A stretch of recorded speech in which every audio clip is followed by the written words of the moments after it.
Spiritual discussions from LL Research's archives of conscious channeling. I am your humble messenger and host of the Law of One, Robert. Welcome to the discussion. We are those of QO. We thank you, my brother, for your inquiry. The higher self can offer inspiration concerning the highest and best path to follow in an ethical situation. When asked concerning where the highest and best path is, there is a fairly reliable tendency for the higher self to be able to respond. However, the higher self is a guidance system, a resource left to you by yourself. It is not designed to do your thinking for you or to open paths that, for one reason or another, are not in your life. Consequently, it may seem sometimes as though the higher self is not forthcoming.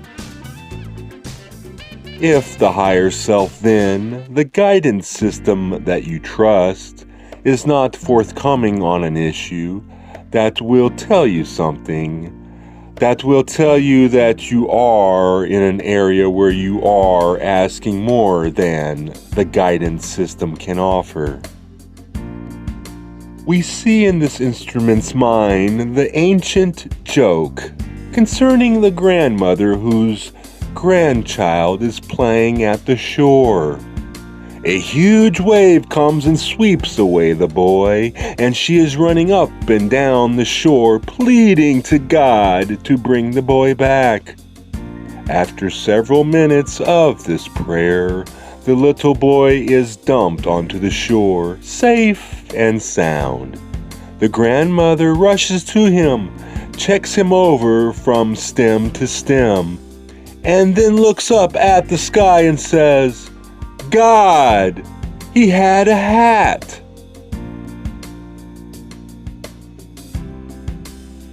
My brother, it may be possible that you will lose your hat. Storms come and suffering ensues.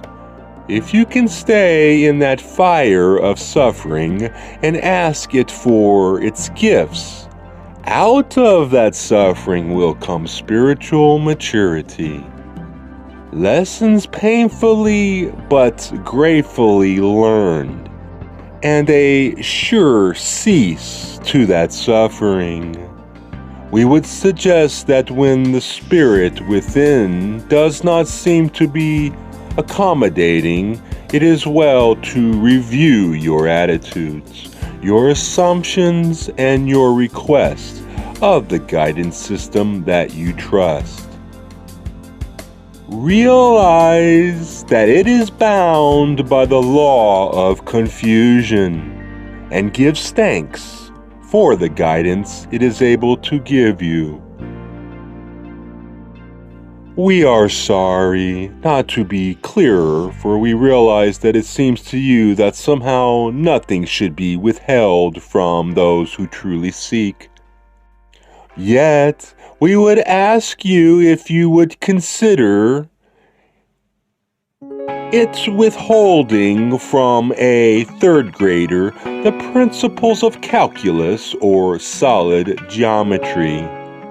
Sometimes, my brother, requests are made of spirit that cannot be fulfilled because you, as an entity, have not had the preceding information seated within your heart and mind.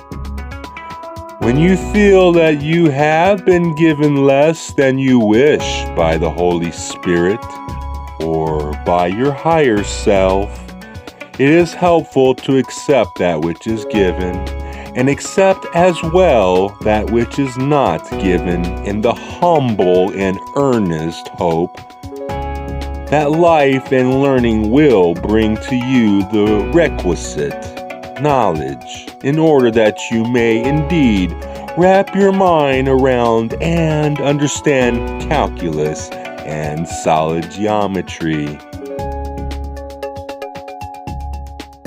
It is difficult to wait for spiritual maturity to develop within the self, and it is equally difficult to do so without blaming the self somehow for not being able from the beginning to know all that is needed in order for spiritual enlightenment. All we can say to you, my brother, is that we encourage you to have patience and in your humility acknowledge that you will gladly take that which can be learned by you today. And you will ask again and again until such time as you have the maturity to understand the response. We are those of QO and would ask if there is another query at this time. Thank you, QO. Thank you, LL Research. We thank you, One Infinite Creator, for your love. We thank you, One Infinite Creator, for your light. All is one. This is Robert. Have a blessed day, my sisters and brothers. I love you.